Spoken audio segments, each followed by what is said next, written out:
viennent sur scène. Michal Krikowski, qui nous vient de Pologne, hein, professeur de philosophie à l'université de Silésie à Katowice. Et Michal a beaucoup contribué aussi à la préparation de ces entretiens du nouveau monde industriel, avec des concepts de socio-informatique notamment qui étaient très intéressants et dont il parlera un petit peu pendant cette table ronde, j'espère. Anna Lombert, qui est enseignante-chercheuse en philosophie à l'université Paris 8, membre du Conseil national du numérique, qui a collaboré donc, avec le collectif X Initiative, X Alternative, merci Victor, et donc Zako Sapétrion, qui est peut-être là, oui je le vois, qui sera aussi là pour présenter ce travail très intéressant sur les IA et l'industrie, puisque ce sera notre sujet de fin d'entretien du nouveau monde industriel. Et j'espère que vous allez nous ouvrir à plein de nouvelles questions. Parce qu'en général, on n'apporte pas que des réponses, mais surtout des questions. C'était, je pense, très important de finir sur cette thématique voilà, qui nous occupera peut-être l'année prochaine aussi. Merci Victor d'introduire cette dernière table ronde. Elle peut être mixte selon les besoins. Voilà, tu peux prendre un micro, Victor. Bonsoir, merci encore d'être là. On se rend bien compte que tout le monde doit être un peu fatigué et que ça a été très dense et très riche déjà jusque-là. Donc, on va essayer que ce soit quand même un minimum stimulant. On n'a pas beaucoup de temps, on a 1 heure de discussion. Que je vais co-animer avec Somac, qui va arriver tout juste. On est un peu 3 structures qui avons envie de mettre en lien et en discussion des travaux récents qu'on a pu faire, que ce soit du côté, enfin notamment du côté de X Alternative, qu'on est ravi d'avoir aujourd'hui au travers de la personne de Samuel et celle de Zako. Que Vincent a déjà un peu présenté. Moi j'ai pu travailler avec Zako et j'étais ravi de le faire sur la note pour une politique industrielle, sociale et scientifique de l'intelligence artificielle. Tandis que Samuel a travaillé à coordonner une note autour d'une industrie qui parte des besoins. Et donc ça nous fait très plaisir d'inviter des ingénieurs qui sont ouverts à la dimension sociale et politique des développements technologiques, notamment parce qu'à Époquet, avec Somac, on a pu travailler cette année sur une critique du cadre de pensée et d'action de Jean-Marc Jancovici et du Shift Project pour essayer de montrer comment il s'agissait d'aller au-delà d'une simple optimisation, qu'elle soit économique ou en termes de sobriété carbone, pour penser une politique écologique. Ce qui nous a aussi amené à reprendre un peu ce qui a pu être travaillé au travers du collectif Internation, au travers d'Anne et Michal notamment, par rapport à une articulation entre les échelles, une échelle plus locale et plus globale, et à proposer, disons, pour faire très vite, l'article est sur le blog de Mediapart, la synthèse, proposer une planification globale qui appuie les localités dans leurs diverses formes, dans leur capacité à se transformer et à transformer leur milieu, plutôt que leur prescrire par le haut des impératifs, qui soient économiques ou de sobriété. Bon, vraiment pour histoire aussi de responsabiliser un peu les collectifs à différentes échelles. Voilà, ça c'était un peu pour le travail qui était évoqué, et bien sûr je laisserai les autres présenter un peu ce sur quoi ils ont pu travailler ces derniers temps. Par rapport à la table ronde, on l'a appelée localité écologique et planification industrielle à l'ère des intelligences artificielles, ce qui peut sembler un peu paradoxal, comme si ces deux sujets n'allaient pas ensemble, mais tout l'enjeu c'est, en tout cas, c'est comme ça qu'on l'a pensé avec Somac, c'est de montrer en quoi les deux sont moins dissocié qu'on ne peut le croire, notamment quand on se réfère à Cédric Durand et Razmik Belcheyan, qu'on a essayé d'inviter, qui ne pouvaient malheureusement pas venir ce soir, mais qui montrent que les développements récents dans les systèmes infocommunicationnels, dans les technologies numériques, disons, ouvrent la possibilité de dépasser les limites de la planification centralisée expérimentée au XXe siècle, en articulant en temps réel les besoins locaux, que ce soit des entreprises ou les aspirations citoyennes, avec des planifications plus globales. En lisant leurs textes sur planifier à l'âge des algorithmes, ils disent que contre toute attente, les algorithmes pourraient être socialistes. Leur proposition est assez intéressante. Et ce qui nous a aussi mené à nous pencher avec Zako sur la note par rapport à l'intelligence artificielle, à cette nouvelle forme de planification au travers des systèmes infocommunicationnels. Et bien sûr, peut-être qu'il reviendra un peu sur cet exemple qui lui est cher aussi, mais celui de Cybersyn, dont parlait Eugénie Morozov dans le Monde diplomatique de juillet, où a pu être expérimentée une forme de planification avec des systèmes informatiques au début des années 70 qui articulaient les échelles de façon assez exemplaire. En tout cas, ça sert de modèle, même si ça a été très éphémère pendant 3 ans. Et voilà. Donc il sera question de ces enjeux. Il s'agit de clore ces ENMI, donc on veut surtout donner des principes un peu par rapport à ça, on ne va pas donner des réponses toutes faites. Et oui, c'est vraiment on essaie d'être un peu dans l'esprit des ENMI tels que conçus par Bernard Stiegler, de comment les développements technologiques récents transforment les processus industriels, leurs conséquences politiques, sociales, économiques, et comment on peut un peu se réapproprier ces technologies pour entretenir un nouveau modèle industriel, c'est-à-dire une alternative à ce que nous propose aujourd'hui le néolibéralisme et son influence dans les développements technologiques tels que celle de l'IA, où ça ne pourrait être orienté que par le marché et ses critères, c'est-à-dire ses critères de rentabilité à court terme. Voilà, donc en tout cas au travers de ça, je crois qu'on se retrouve tous, et voilà, on va essayer de mettre un peu en commun ces différents travaux. Et je passe la parole à Zako qui pourra commencer par introduire un peu la note qu'il a coordonnée. Merci Victor, merci de nous avoir invités ce soir et de nous permettre de participer à toutes ces discussions qui ont eu lieu ces derniers jours. Donc effectivement, Samuel et moi, on est ici pour représenter l'association X Alternative, et je pense que je vais commencer par présenter l'association rapidement et ensuite parler de nos travaux plus spécifiquement et des raisons pour lesquelles vous nous avez invités. Donc X Alternative, c'est une association qui a été créée en 2019 par des alumni de l'école polytechnique, avec la vocation d'ouvrir des espaces de réflexion à destination des ingénieurs, des scientifiques, pour essayer de repenser le sens de l'ingénieur et du scientifique au service de l'intérêt général, le sens d'une inscription émancipatrice de la technique, et un peu ouvrir des espaces de dialogue. Je crois que ça répond à un certain besoin de plus en plus pressant au sein de la communauté des ingénieurs,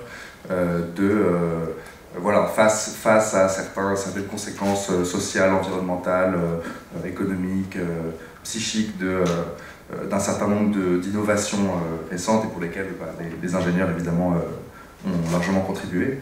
Un besoin de questionner, de critiquer ça, de faire une sorte d'autocritique et puis de s'ouvrir aussi à d'autres points de vue qui peuvent être ceux que du coup d'autres personnes ici ce soir portent. Donc, je suis vraiment ravi de participer à ce dialogue.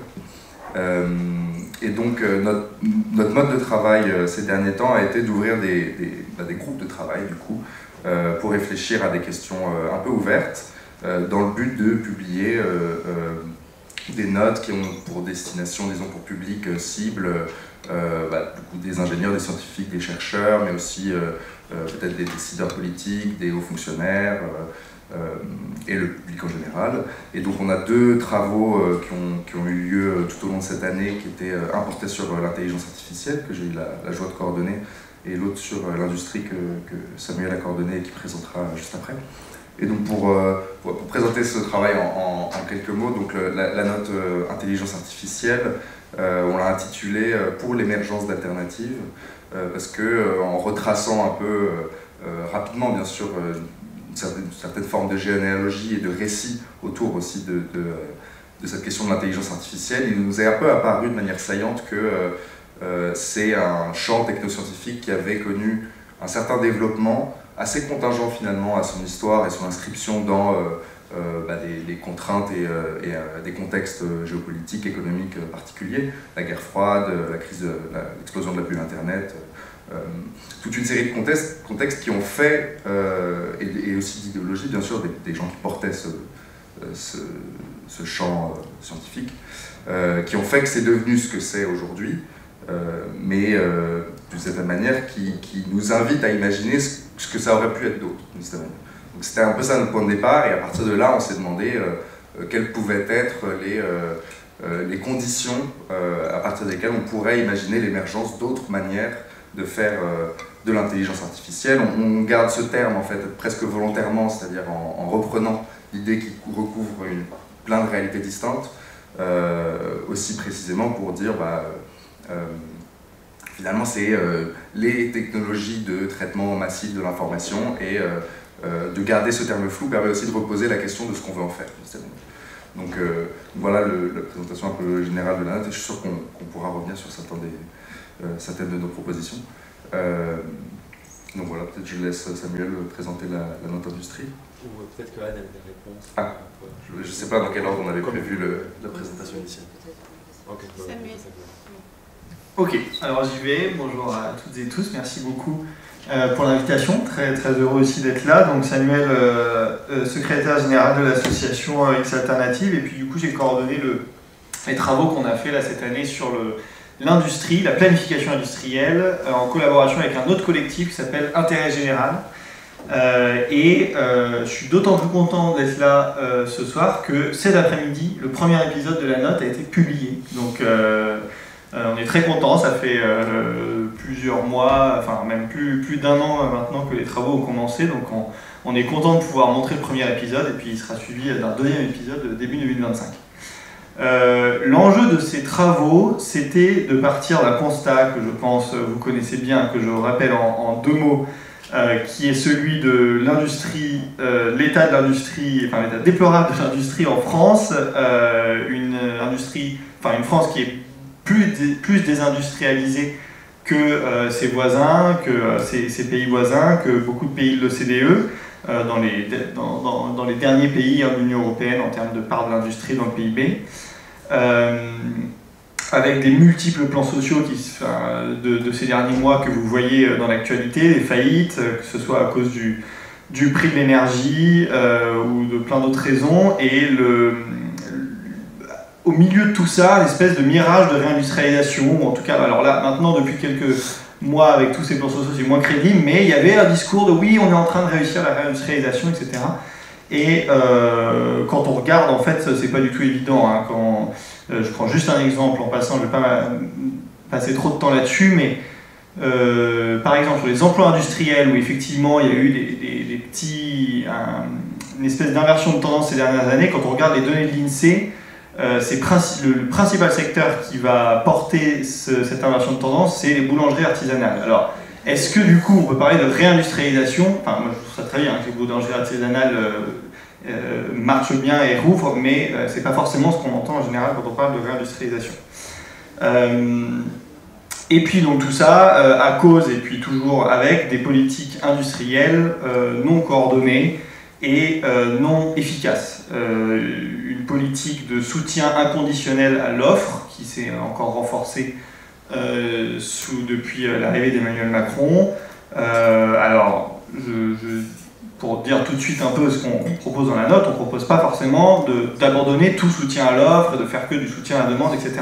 Simplement, si on n'est que sur le soutien à l'offre, on n'est que sur une jambe et ça ne marche pas. Et en plus, le problème, c'est que si ce soutien est inconditionnel, qu'en fait, on distribue plein d'argent à tout le monde sans forcément mettre des conditions environnementales, sociales, sans forcément privilégier certains secteurs plutôt que d'autres, et ça donne une industrie des politiques non coordonnées et une industrie dont les objectifs ne sont pas définis. C'est le deuxième point qu'on montre dans la note, c'est qu'en fait, toutes ces politiques publiques, leurs objectifs ne sont pas clairement définis. Et est-ce que c'est d'améliorer les emplois? Est-ce que c'est d'ouvrir plus d'usines? Est-ce que c'est d'améliorer la part d'industrie dans le PIB? En fait, c'est pas du tout les mêmes types de politiques qu'on va faire selon les objectifs qu'on choisit à la base. Et donc, ce qu'on peut observer comme résultat le plus évident pour le moment de ces politiques industrielles, c'est l'accroissement de la rentabilité du capital. Ça, c'est sûr, ça marche. C'est un des effets des politiques publiques, mais sur les autres indicateurs, pour le moment, il n'y a vraiment rien d'évident. Généralement, je résume ça en disant qu'on risque d'avoir des résultats très décevants et pour très cher. Maintenant, ce qu'on propose du coup dans ces travaux, c'est de revenir à une planification industrielle. Donc je dis revenir parce que ça a quand même un peu existé en France au sortir de la Seconde Guerre mondiale, même si là, il ne s'agit pas de revenir à ces politiques-là spécifiquement, mais en tout cas de se réapproprier le concept de planification industrielle, et puis que cette planification industrielle se fasse à partir des besoins.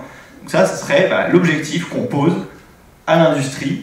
L'industrie, finalement, c'est une manière, c'est juste une organisation spécifique de la production de biens matériels qui vont répondre à des besoins, se loger, se vêtir, se nourrir, etc. Et donc, du coup, on propose de poser comme objectif principal de l'industrie et des politiques industrielles la capacité de répondre aux besoins. Une fois qu'on a dit ça, on n'a pas dit grand-chose. Comment on fait? Il y a deux angles pour nous d'analyse et puis d'action principaux. Le premier, c'est l'approche par filière, qu'on trouve très importante. Les problématiques sont très différentes en fonction de si vous produisez de la nourriture, de l'acier, du ciment, en termes d'emploi, en termes de sites industriels, en termes de répartition sur le territoire, en termes de solutions de décarbonation, parce que c'est aussi quand même ça, l'industrie, c'est une nécessité de mutation de l'industrie et de transformation des procédés pour la décarbonation. Une approche par filière qui permet aussi de poser la question de l'adéquation aux besoins, de quel déplacement on va avoir besoin dans les prochaines années, et du coup comment on s'organise pour avoir l'industrie qui va être capable d'y répondre. Est-ce qu'on mise sur une industrie où la place de la voiture est prédominante dans la société, ou est-ce qu'on développe les filières du train, du ferroviaire, du vélo, etc. Alors, ce qui n'empêche pas de développer la filière du véhicule électrique, mais alors dans ce cas-là, quel véhicule électrique? Est-ce que c'est des SUV? Est-ce que c'est des citadines, etc. Donc, adéquation aux besoins, et puis du coup, besoins aussi liés à la planification écologique. Et une approche par filière qui permet aussi de prioriser les filières les plus stratégiques pour décider sur lesquelles agir en premier. Deuxième angle d'attaque, je suis peut-être un peu long. Non, ça va. Deuxième angle d'attaque important, les filières, c'est peut-être un peu l'angle vertical. Deuxième angle d'attaque, les territoires. Donc là, on utilise du coup, nous, le terme de politique industrielle située. Alors, je prends un exemple pour voir un peu de quoi on peut parler. La politique de décarbonation des 50 sites les plus émetteurs. Je ne sais pas si vous connaissez cette politique publique lancée par Emmanuel Macron il y a 2-3 ans maintenant, je crois, de dire, en fait, il y a 50 sites industriels aujourd'hui en France qui représentent environ 10% des émissions nationales et la moitié des émissions du secteur industriel. Donc on va d'abord s'attaquer à ces 50 sites-là, on sait où ils sont, on sait ce qu'ils produisent, pourquoi ils émettent. On va d'abord regarder sur ces 50 sites-là et s'attaquer prioritairement à ça pour la décarbonation de l'industrie.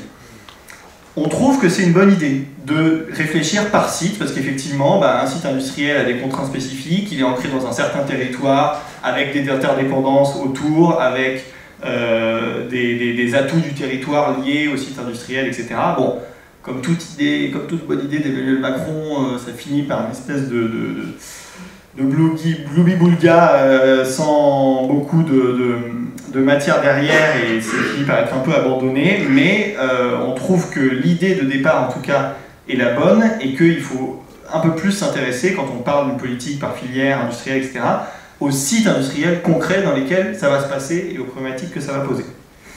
Je passe un peu vite, même si c'est très important dans la note, mais sur les 4 principes qu'on pose pour une planification industrielle à partir des besoins. Donc, alors, partir de besoins, ça c'est un peu le plus évident. Des politiques démocratiques, la garantie de débouchés, de prix bas, de conditions de travail intéressantes pour les travailleurs, et puis une inscription pleine dans la planification écologique. Peut-être tu peux t'attarder sur l'inscription démocratique un petit peu. Oui, alors j'allais aller aussi du côté du numérique, parce que c'est aussi pour faire le lien avec ce que venait de dire Zako. Sur le côté démocratie, le présupposé de la note, c'est de dire on veut absolument éviter, et ça va être lié à ce que je vais dire aussi sur le numérique, on veut absolument éviter une planification hyper centralisée par la technostructure de l'État qui dit aux industries ce qu'elles doivent produire, etc. Ça, c'était un petit peu d'ailleurs ce qui s'est passé avec le commissariat général au plan après la Seconde Guerre mondiale. C'est pas le modèle qu'on prône parce que déjà, toutes les compétences ne sont pas au niveau de l'État. S'appuyer sur justement les sites industriels et justement les travailleurs et travailleuses qui sont dedans, qui connaissent leur métier, les solutions de décarbonation de leurs procédés, les possibilités de mutation de leurs appareils industriels, et donc améliorer la démocratie aussi au sein des entreprises, dans les gouvernances des entreprises, au niveau des sites industriels, donner plus de place aux syndicats, et pour avoir une planification qui soit collective et du coup partagée et du coup qui fonctionne, parce que sinon si c'est pas partagé, il y a quand même très peu de chances que ça fonctionne. Et donc ce qui m'amène aussi au sujet du numérique. Donc effectivement, Victor, tu as mentionné cette proposition de Cédric Durand, Razmik Kecheyan,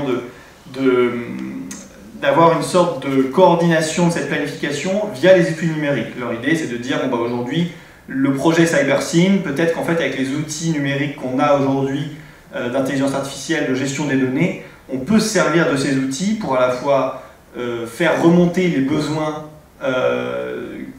anticipés, futurs des citoyens, du pays, sur les sujets des besoins essentiels de la vie quotidienne, mais aussi sur les sujets stratégiques même défense, décarbonation, etc.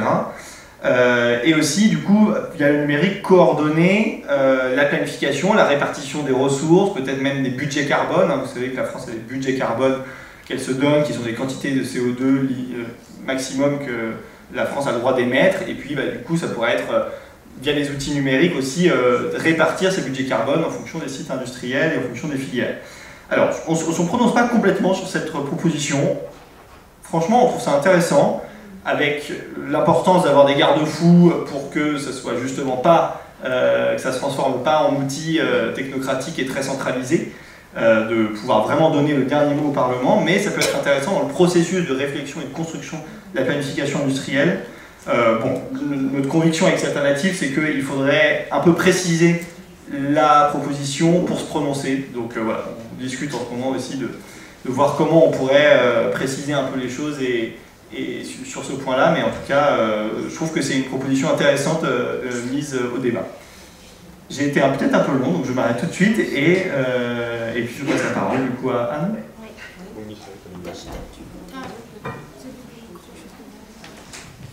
Ok. Merci beaucoup. Alors, moi, du coup, je vais parler un peu plus, effectivement, de technologie numérique et d'intelligence artificielle, en essayant de rebondir sur ce qui vient d'être dit, sachant que, quand je t'entendais, Samuel, je me disais, effectivement, repartir des besoins et des territoires, c'était un petit peu la démarche de Bernard Stiegler avec la recherche contributive, c'est-à-dire penser des technologies numériques qui répondent à des besoins locaux. Et ça, je pense que c'est un mot d'ordre, si je puis dire, qu'il est très important d'avoir en tête aujourd'hui, sachant qu'on est face à des technologies, en fait, on assiste plutôt à un développement industriel numérique qui va dans le sens complètement inverse aujourd'hui avec les intelligences artificielles génératives. Et donc moi, en fait, j'ai proposé, notamment donc, dans le livre que j'ai coécrit avec Gaël Giraud, qui s'intitule « Le capital que je ne suis pas » et qui est sous-titré Mettre l'économie et le numérique au service de l'avenir. En fait, on a proposé d'analyser les technologies numériques à partir d'un point de vue écologique.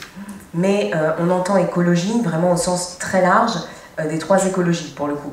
Donc à la fois, pour les personnes qui ne connaissent pas forcément cette référence, les trois écologies, c'est un livre de Félix Guattari, qui est un philosophe qui écrit ce livre en 1989, qui est un petit livre assez court, qui en réalité n'est pas un livre de philosophie très profond, mais qui est plutôt un manifeste. Et en fait, dans ce livre, Guattari redéfinit la question écologique en disant que l'écologie n'est pas seulement un problème d'écologie environnementale, mais aussi un problème d'écologie sociale et d'écologie mentale. C'est-à-dire que la question écologique concerne à la fois nos milieux naturels, mais aussi nos milieux mentaux, c'est-à-dire les milieux symboliques qui nous entourent, et puis les milieux sociaux, donc nos relations sociales. Et en fait, quand on interroge le développement des intelligences artificielles génératives aujourd'hui à travers ce prisme-là, eh bien, on se rend compte assez rapidement que dans les trois cas, dans les trois dimensions écologiques, on est face à des technologies qui sont vraiment anti-écologiques, si je puis dire, des technologies ou des industries, pour reprendre le titre de ce colloque, puisque ce sont des industries numériques en réalité, plus que des technologies. Bon. Et donc, pourquoi ? Tout simplement parce que d'un point de vue environnemental, le développement des intelligences artificielles génératives, comme vous savez sans doute, est extrêmement coûteux en eau et en électricité, c'est-à-dire que depuis 2020, je crois, ou entre 2020 et 2023, me semble-t-il, mais je suis plus sûre de la statistique, mais des entreprises comme Google et Microsoft ont augmenté leur consommation d'eau de 20 à 30%.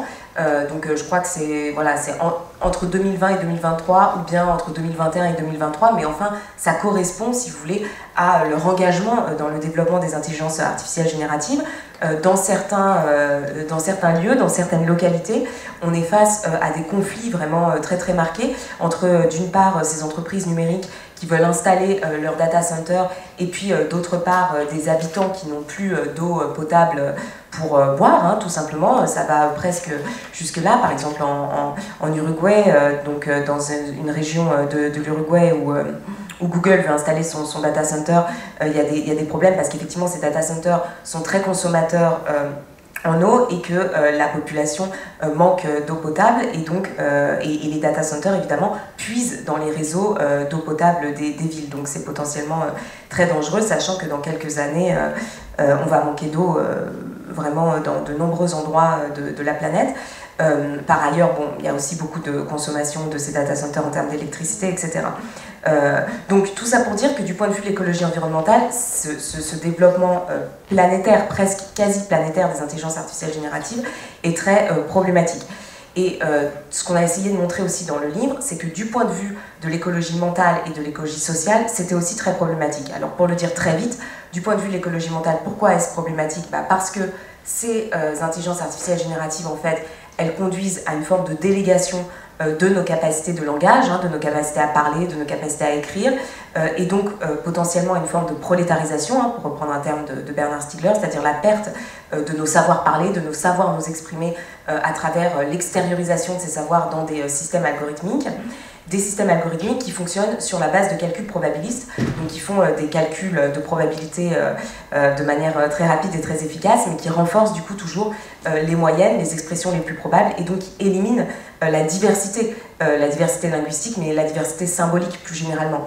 Donc donc voilà, un processus, disons, d'uniformisation ou de standardisation des milieux symboliques qui est évidemment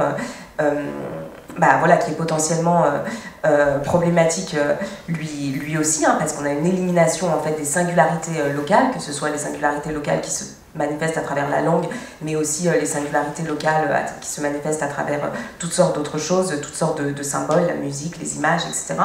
Et puis, dernière chose du point de vue de l'écologie sociale aussi, c'est évidemment le risque de la désinformation. Donc je ne vais pas développer là-dessus, mais enfin, ces intelligences artificielles génératives permettent évidemment la génération massive de fausses informations, mais aussi l'alimentation de faux comptes, et donc sont d'un point de vue politique potentiellement très dangereuses parce qu'elles ont des effets problématiques sur les espaces informationnels numériques.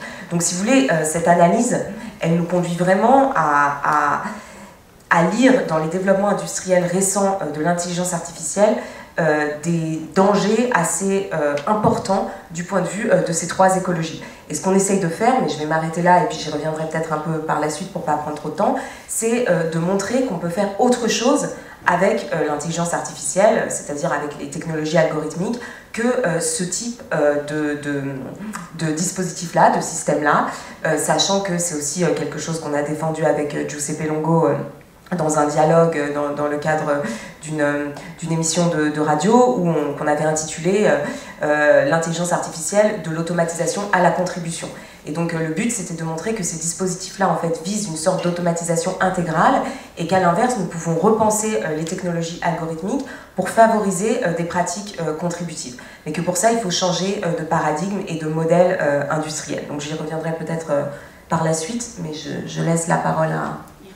Oui, pour rebondir un peu, je pense que dans le contexte de ce débat, la question est de savoir comment faire pour que les technologies d'IA puissent soutenir cette idée de la planification, parce que je ne suis pas d'accord avec tous les points de votre note, mais elle est super intéressante parce que ça ouvre nos imaginaires économiques et technologiques. Tout ce que tu dis, bien sûr, c'est très important. Les dégâts psychiques et sociaux deviennent de plus en plus problématiques pour les IA génératifs, mais d'autre part, ChatGPT et autres modèles de ce type détournent également notre attention d'une série d'applications positives possibles de cette technologie, comme la protection de l'environnement, la mesure de l'évolution des glaciers, donc tout ce qui se rapporte à la crise écologique, la protection des abeilles qui pollinisent les plantes, l'anticipation des incendies de forêt ou des inondations, sans oublier l'optimisation du fonctionnement du réseau électrique. Donc peut-être c'est là le chemin pour, si jamais on peut toujours rêver d'une politique européenne des IA ou de l'économie politique des IA, c'est peut-être dans ce sens qu'il faudrait aller. Parce que je ne sais pas si l'Europe a des chances à cette course pour les IA génératives, parce que c'est la question des données, on vient d'en parler. Mais par rapport à la planification et par rapport à ce que vous dites, que notre activité économique doit être réencastrée dans un écosystème biosphérique, c'est fondamental. Donc, il nous faut l'espace pour une conception d'une IA écologique, mais cette IA écologique, si jamais une telle IA est possible, émergera lorsque nous placerons cette technologie dans un cadre écosocial, mais aussi dans un cadre épistémologique différent. Je crois que ce n'est pas seulement de la politique et de notre vision de la société qu'il s'agit, mais c'est aussi la question épistémologique ou épistémique qui est en jeu. Et ce cadre doit être suffisamment vaste, cohérent et en même temps hétérogène pour que le processus même de conception de ce genre de technologie prenne en compte les connaissances contemporaines sur l'organisation biologique, c'est-à-dire du vivant, qui est l'inspiration principale de ses ennemis, mais aussi l'organisation par rapport à la gestion, c'est-à-dire par rapport à la gestion des organisations humaines, entreprises, etc. Je me rappelle ce que disait Nicolas Georgescu-Roegen qui disait que c'est la biologie qui nous donne la vraie vision du processus économique, et aujourd'hui il semble que deux visions du vivant s'affrontent en ce qui concerne les IA génératives. D'une part, nous avons la vision promue par Mustafa Suleyman, l'un des fondateurs de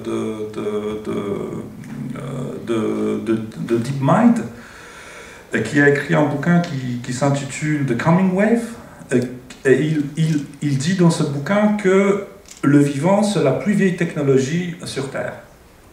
Et aujourd'hui, on est en train de changer le vivant en technologie avec la convergence de l'intelligence artificielle et de l'ingénierie biologique. Au 19e siècle, l'ingénierie c'était mécaniste, aujourd'hui c'est biologique. Voilà. Donc, et l'autre, d'autre part, nous avons ce que propose Olivier Aron dans son très beau essai Antidote contre le culte de la performance, qui dit que notre problème épistémologique précisément, c'est que le vivant n'a pas servi de modèle pour construire nos sociétés industrielles. C'était plutôt l'inverse. C'était le fonctionnement de notre société qui a biaisé notre vision du vivant.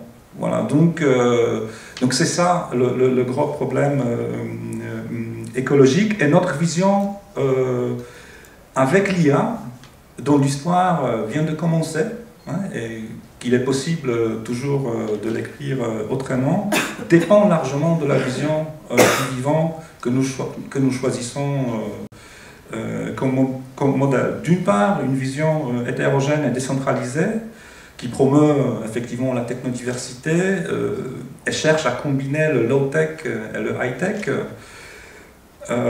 pour favoriser des formes de vie robustes, et d'autre part, une vision ouvertement technocratique et réductionniste, très efficace, qui subordonne le vivant au digital. Voilà. Oui. Merci Miraou d'avoir cité Olivier Aron et son essai de la robustesse et cette critique contre la performance. Du coup, c'est une question plutôt que j'adresse à Zako et à Samuel sur la question des besoins et comment est-ce qu'on définit quels sont les besoins et auxquels il va falloir répondre. Et moi, j'ai survolé seulement la note à l'état de travail, exactement. Donc, je me pencherai sur ce nouvel épisode, ce premier épisode, l'épisode pilote qui a été publié aujourd'hui. C'est pour une raison toute simple en fait. J'ai tiqué sur la notion de démocratie et comment est-ce que vous l'arrêtez à cette notion de représentativité, que ce soit par le biais de l'État ou du Parlement. Et nous, sur ces 2 jours, nous avons essentiellement parlé de la notion des milieux. Et un des exemples que prend souvent Anne, c'est par exemple de dire que TikTok, ça n'est plus de la vidéo à la demande, c'est de la vidéo avant de la demande. Donc ça veut dire que cette prédation en fait de la psyché, de l'attention, elle est telle aujourd'hui qu'on en est totalement dépossédé et on n'a même plus la possibilité de nous en extraire en fait, de prendre conscience de ce phénomène de prédation, avec toutes les conséquences qu'on peut avoir sur les tout petits enfants qui n'ont absolument aucune capacité critique, comme nous en a parlé Marie-Claude Bossière hier en début d'après-midi. Et donc et c'est pour ça que je suis particulièrement touchée par l'introduction de cette notion de robustesse, c'est comment est-ce que nous pouvons répondre à la question via la planification de l'industrie et en nous appuyant sur les IA. Non pas en disant que les IA en elles-mêmes sont mauvaises. Elles ont des applications qui seront tout à fait probantes et Miraou en a cité quelques-unes. Donc l'idée, c'est pas de revenir dessus. Juste comment est-ce qu'après, à l'intérieur de cette capacité de modélisation, on prenne aussi en compte le non-humain. Le non-humain est évidemment vivant, mais aussi non-vivant. Typiquement, on pourrait parler des biorégions et de la notion des bassins versants.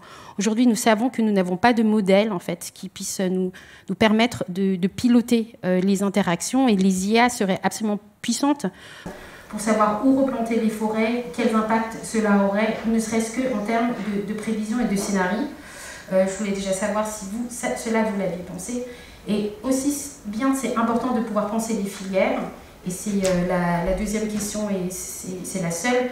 Si par exemple on reste sur l'idée des systèmes alimentaires, qui aujourd'hui est un enjeu clé autour de la question de la subsistance, Pour celles et ceux qui suivent un petit peu les travaux du collectif pour une sécurité sociale de l'alimentation, ils savent à quel point je suis engagée en fait dans ce projet et la notion de démocratie alimentaire et comment est-ce que si nous n'arrivons pas à imaginer des mangeurs contributeurs de systèmes alimentaires résilients, durables et robustes, et si on reste juste par exemple sur la filière blé, farine, pain, et qu'on la reterritorialise, mais qu'on ne vient pas convoquer d'autres questions. Il a été fait mention à un moment de semences libres, de semences paysannes, de comment est-ce qu'on pourrait activer des filières low-tech, etc.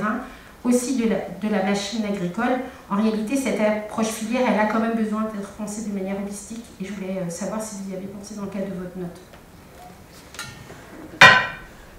Ah, peut-être juste quand même, parce que c'est hyper important de comprendre que dans la question agricole, le verrou technologique, il n'est pas minime. En fait, je dirais Alexandre Monin l'a à peine abordé, mais quand on comprend qu'un agriculteur, quand il investit dans une machine-outil qui coûte près d'un tiers de milliard d'euros, en fait, il y est enchaîné à vie. Quand les bâtiments, etc., je veux dire, il y a des enjeux, c'est comment est-ce qu'on pilote en fait la sortie et l'extinction de certaines activités en trouvant des débouchés pour chacune et chacun en termes de raison d'être, c'est-à-dire aussi de ceux qui aujourd'hui fabriquent des machines. Alors, merci beaucoup pour la question. Je vais commencer par répondre sur la question des besoins. Oui. Où, là aussi, d'ailleurs, le bouquin de Cédric Durand et Erasmus Quecheyan adresse cette question et puis donne quelques pistes aussi pour la gérer dans le cadre d'une planification écologique. Ce qu'on dit dans la note, et à partir de ce qu'eux, ils ont dit dans le livre, c'est que il y a plusieurs types de besoins. Les premiers besoins les plus importants, les plus prioritaires, c'est donc les besoins essentiels, où là, bon, c'est se vêtir, se loger, se nourrir, mais du coup, ça pourrait être une liste. Alors, il y a des choses qui existent, un standard de vie décente, par exemple, que citent Durand et Quecheyan, qui comporte 9 éléments, je crois, avec avoir accès à l'électricité, les exemples que j'ai donnés aussi. J'ai pas toute la liste. On pourrait, ça pourrait être fixé un peu une bonne fois pour, alors pas une bonne fois pour toutes, mais en tout cas un peu sur le long terme, éventuellement même inscrit dans la Constitution, mais ça pourrait être l'objet d'un processus démocratique qui arrête une espèce de liste de besoins essentiels, alors qui n'est pas figé pour toujours, mais avec quand même les grandes lignes de l'industrie et la planification doit assurer la réponse à ces besoins minimaux décidés collectivement. La question la plus difficile, c'est sur les autres besoins. Des besoins qui sont exprimés comme tels par des citoyens, par les filières économiques, par toutes sortes d'acteurs. Comment on décide si effectivement la planification industrielle va les considérer comme prioritaires ou pas? Alors déjà, une situation simple serait que en fait, la remontée des besoins, ça je reviendrai après sur ce terme, comment on fait remonter les besoins, mais la remontée des besoins fait apparaître que si on regarde un petit peu tout ce qui est remonté, d'anticipation de consommation de la part des filières, du pays, des citoyens, etc., ça rentre à peu près dans les limites planétaires. Si on regarde les tonnes de CO2 qui vont être émises, les consommations d'espaces naturels, les pollutions induites, etc., ça rentre dedans. Bon, là, c'est tout gagné, on peut rentrer chez soi et on est content. Bon, ça risque pas de se passer comme ça. Et du coup, effectivement, il va falloir prioriser entre ce qui semble les besoins auxquels l'industrie va s'attacher à répondre et d'autres qu'il va falloir éventuellement laisser de côté. Et donc sur ça, il y a plein de manières de décider lesquels on laisse de côté. Ça peut être les plus émetteurs de gaz à effet de serre, ça peut être les plus chers, ça peut être ceux qui sont exprimés par le plus petit nombre, enfin par un petit nombre de... non, là j'en sais rien, j'ai vraiment pas de réponse toute faite à ça, mais effectivement, là, il faut mettre en place des processus démocratiques, ascendants et descendants, avec des allers-retours entre Parlement, citoyens, territoire, filière économique, pour s'arrêter à un moment, effectivement, sur une liste, une planification au sens de voici ce qu'on compte produire dans les 5, 10, 20 prochaines années. Et donc pour nous, c'est là où les outils numériques peuvent être intéressants, à la fois pour la remontée des besoins et l'agrégation de tous les besoins qui peuvent être exprimés dans le territoire, et à la fois pour l'allocation derrière des besoins entre les différents groupes de citoyens, des filières, etc. Bon, quand je dis ça, on voit tout de suite le risque très centralisé et technocratique qu'il peut y avoir là-dedans. Donc c'est pour ça que je dis ça avec aussi beaucoup de précaution, et que, encore une fois, je pense que dans tous les cas, les outils numériques et ce processus-là peut être un outil de construction d'une planification industrielle, mais qu'à la fin, le dernier mot, c'est le peuple, enfin le Parlement en tout cas, qui doit quand même se prononcer et valider. Comme on vote le budget chaque année, il pourrait y avoir un vote de la production anticipée des 5, 10, 20 prochaines années, quoi. J'ai répondu que partiellement à de nombreuses questions, mais je sais pas si c'était la vision holistique, la question des filières. Je ne sais pas si ça vient...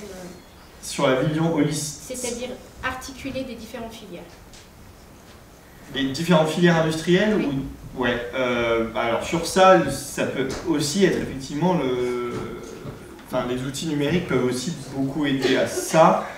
La note répond pas spécifiquement à ça. Il y a un point sur lequel on pense beaucoup l'interaction entre les différentes filières, qui est le point de la formation, que pour éviter en fait aussi des silos entre filières, pour nous c'est hyper important de développer la formation continue, le développement des compétences des travailleurs, des travailleuses, pour que, effectivement, s'il y a une industrie qui est décidée comme moins prioritaire, parce qu'elle a un impact écologique démesuré, parce qu'en fait elle n'est pas considérée comme répondant à des besoins essentiels, il faut pouvoir organiser les transferts, la fluidité entre les filières.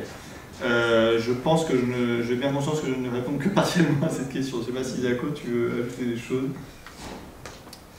Non, effectivement, j'aurais pas de réponse beaucoup plus précise que toi, mais en tout cas sur cette question peut-être que tu as évoqué partiellement en parlant de remontée de l'information, en parlant peut-être de capacité de mesure, de prédiction, de choses comme ça. C'est en fait donc du coup aussi un peu la question qu'on se pose, c'est le rôle des technologies de l'information, et en particulier de l'intelligence artificielle dans cette gestion de la planification industrielle par les besoins.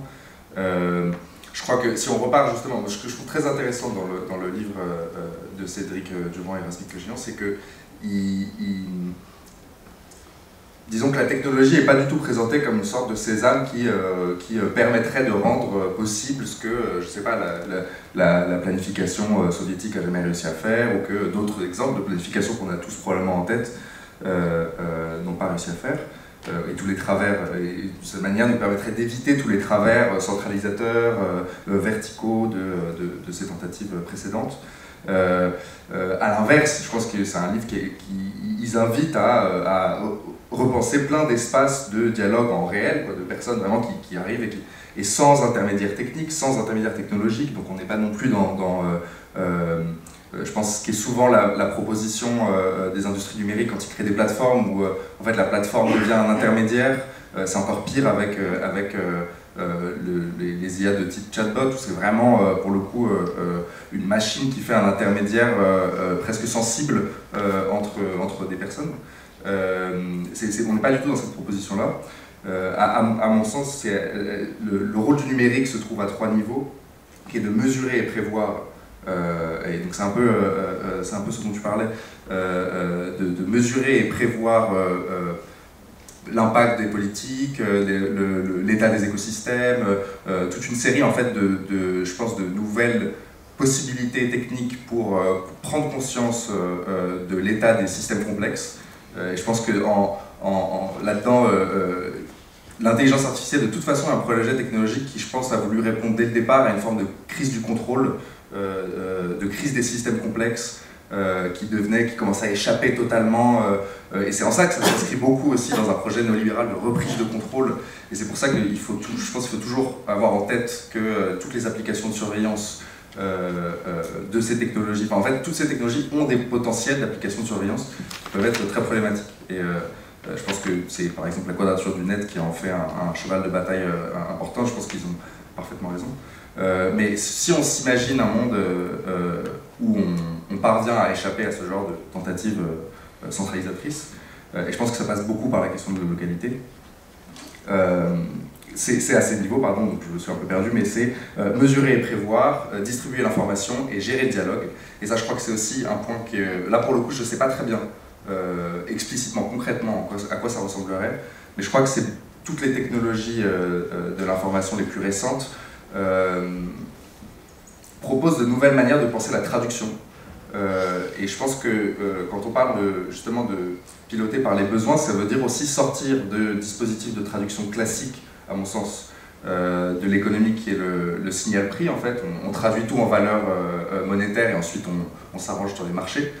C'est construire un système parallèle à ça, mais ça veut dire traduire, et c'est un peu la question peut-être que tu posais sur la question de l'approche holistique, de pouvoir ne pas raisonner par silo industriel, et ça signifie pouvoir traduire le besoin d'une commune le besoin en eau potable d'une commune par rapport à la consommation en eau du data center d'un côté, mais aussi de le traduire pas seulement en ressources en eau, mais en ressources en électricité, je sais pas, le goudron pour les routes, voilà, c'est pouvoir traduire des besoins qui sont incommensurables de cette manière. Et là-dessus, j'ai pas vraiment de réponse, mais j'ai le sentiment que ça passe aussi par la capacité accrue de mesure et de prévision que ces technologies nous permettent. Ouais, pour rebondir rapidement sur ça, peut-être que Michel aura aussi quelques éléments, mais, ou par rapport à autre chose, mais sur on pourrait les appeler un peu des aspirations qui sont plus de l'ordre des besoins immédiats et urgents qui peuvent effectivement être prédéterminés. Moi, ce que j'appréciais aussi dans la note industrie, c'est cette évocation des assemblées citoyennes et du coup cette part un peu de dialogue, de discussion qui du coup ne remplace pas l'agrégation de données en gros. Dans le sens où aussi, en fait, au sein d'une planification, il faut une ouverture à ce que les localités aient des aspirations qui ne peuvent pas être prédéterminées. En fait, c'est justement dans la confrontation, on peut imaginer une assemblée, un collectif délibérant. On avait beaucoup parlé avec Zako quand on était en train d'écrire les articles du Mondico, qui c'était en soi un collectif délibérant constamment. Mais en fait, on ne peut pas vraiment prédire ce qui va surgir, pourquoi on fait ce qu'on fait, qu'est-ce qu'on veut au fait, et des questions très politiques qui sortent des besoins immédiats. Et oui, bon, c'est juste... je pense qu'aussi, au travers du travail de Bernard Stiegler et de Barbara Stiegler aussi, on sent un peu toute cette dimension qui ressort vraiment du démos, du collectif qui se constitue et qui, a priori, ne sait pas là où il va, là, et ce qu'il veut. Et bon, je pense que c'est une ouverture un peu aux localités, du coup, écologiques. C'est une bonne nouvelle, en fait, il faut le dire, c'est une bonne nouvelle... cette indétermination. Ouais, je pense que je souris, c'est parce qu'on ne sait pas d'avance où est-ce qu'on veut aller, et c'est une bonne nouvelle en fait, cette indétermination. Ça a été rappelé hier par Maëlle, parce que le vivant par définition est indéterminé. Et si on ne prend pas en compte en fait cette indétermination comme étant une des clés en fait du vivant, eh bien, on risque de vouloir contrôler et de tuer le hasard même qui est le cœur du réacteur vivant.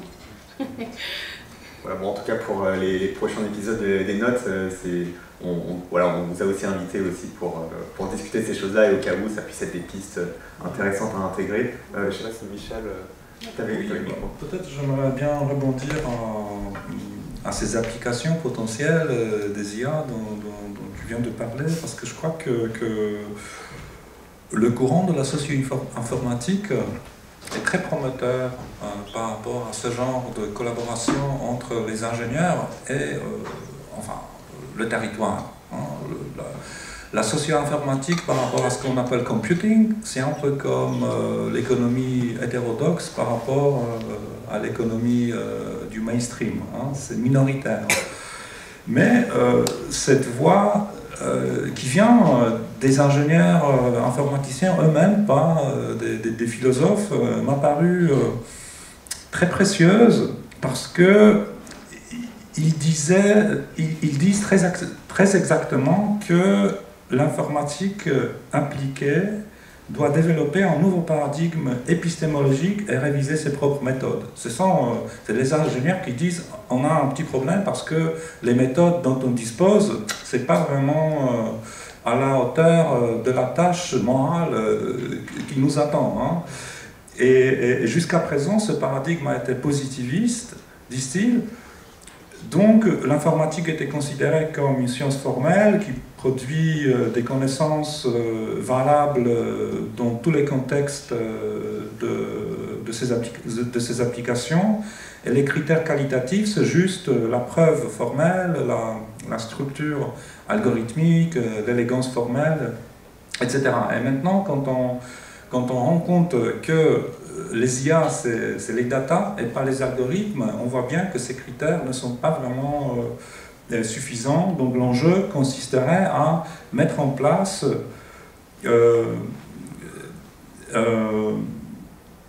compte tenu des pratiques sociales que ces applications viennent transformer. Et donc c'est pourquoi l'informatique aurait besoin d'une solide pratique sociale. Donc le mariage avec les sciences sociales, les sciences du design aussi, est fondamental pour comprendre, pour imaginer comment on pourrait changer les pratiques et l'épistémologie dans ce domaine. Un dernier mot, peut-être, oui, parce qu'après il faudra libérer la salle. Un dernier mot très rapide. Non, deux questions que je me suis posées en vous écoutant. La première, c'était sur ces questions de planification. En fait, j'avais l'impression en vous écoutant que mesurer, prévoir, dans une certaine mesure, c'est exactement ce que font déjà les algorithmes aujourd'hui, mais non pas pour planifier ou, disons, faire remonter les besoins essentiels, mais pour créer des besoins artificiels. C'est-à-dire que tout ce à quoi on a affaire sur des plateformes comme TikTok, comme Facebook, comme X, ex-Twitter ou autre, c'est en fait l'anticipation de besoins qui ne sont pas des besoins en réalité, donc de désirs qui ne sont pas des désirs, mais qui sont en fait des dispositifs qui servent à déclencher des pulsions et des pulsions consuméristes. Et ces technologies qui sont effectivement, qui ont des origines, qui plongent leur origine dans le néolibéralisme, elles ont aussi été maintenant complètement intégrées à des économies consuméristes. Et je pense qu'il y a aussi une nécessité de faire la critique de ces modèles économiques consuméristes-là pour transformer la fonction de ces technologies et aussi de penser la question de la régulation de ces technologies-là. Parce que ces technologies-là, si on ne les régule pas, je pense que ça va être compliqué de changer de paradigme. Donc voilà, ça c'était une question que je me posais en vous écoutant. Et la deuxième chose, c'était plutôt en écoutant les remarques de Victor et Somak sur la question de l'indétermination. Je pensais en fait à la question de la marge d'indétermination, qui est une question importante pour Simondon quand il pense les objets techniques, en disant il faut toujours que les objets techniques aient une certaine marge d'indétermination. C'est-à-dire en fait, il essaye de penser, alors c'est pas du tout la même époque technologique, donc c'est un peu compliqué d'appliquer concrètement les réflexions de Simondon aux technologies auxquelles on a affaire aujourd'hui. En fait, il faut faire un petit effort d'imagination et puis sans doute trahir un peu Simondon. Mais enfin, ça me semble intéressant, cette notion de marge d'indétermination qui consiste à dire, en fait, on a longtemps cru que la perfection technologique, c'était l'automatisation. C'était un objet qui fonctionnait automatiquement tout seul, de lui-même. Et Simondon dit non, en fait, l'objet technologique intéressant, c'est celui qui laisse ouverte une certaine marge d'indétermination dans laquelle potentiellement l'humain peut s'intégrer, peut, disons, s'impliquer, quoi. Et donc c'est toute la problématique qu'on retrouve après chez Bernard Stiegler sur les liens entre calcul et incalculable, que Vincent connaît bien aussi, disons, la manière dont des collectifs humains peuvent, en fait, la manière dont des algorithmes peuvent se fonder sur des interprétations, des délibérations humaines. Et comment on peut penser aussi des technologies qui permettent justement la décision collective et la discussion collective, parce que ce ne sont pas des technologies fermées et automatisées, mais des technologies ouvertes qui laissent place à ces activités d'interprétation, de délibération. Donc c'est une deuxième couche, si je puis dire, c'est pas la question de la planification en tant que telle, c'est plutôt la question de la délibération, de la discussion, mais c'est aussi une dimension essentielle pour repenser, disons, la vie démocratique à l'époque numérique. Voilà, c'était deux remarques rapides. Merci beaucoup. Merci. Non, malheureusement, on me demande à la régie de libérer, c'est que vraiment il y a une urgence. Et merci Anne d'avoir souligné cette question d'indétermination. Nous, on l'avait appelé l'année dernière le jeu. Et c'est l'ouvrage qui vient de paraître, Jeu, geste et savoir. Et d'ailleurs, dans ma propre contribution, je mentionne cet article de Simondon sur le jeu mécanique de la pièce qui est absolument nécessaire. Et donc voilà, c'est tout à fait. Je voulais renforcer la dernière prise de parole de Anne, qui me semble extrêmement importante dans tous ces processus qui, sinon, courent toujours le risque eux-mêmes, même dans une visée démocratique, d'aller vers des formes d'automatisation Donc non, désolé, on est obligé de s'arrêter. Et c'est vraiment très court. C'était pour dire que nous, cette table ronde, on l'avait pensée comme une ouverture, une invitation au dialogue avec X Alternatives, Organoesis et Époquée. Merci beaucoup. Merci.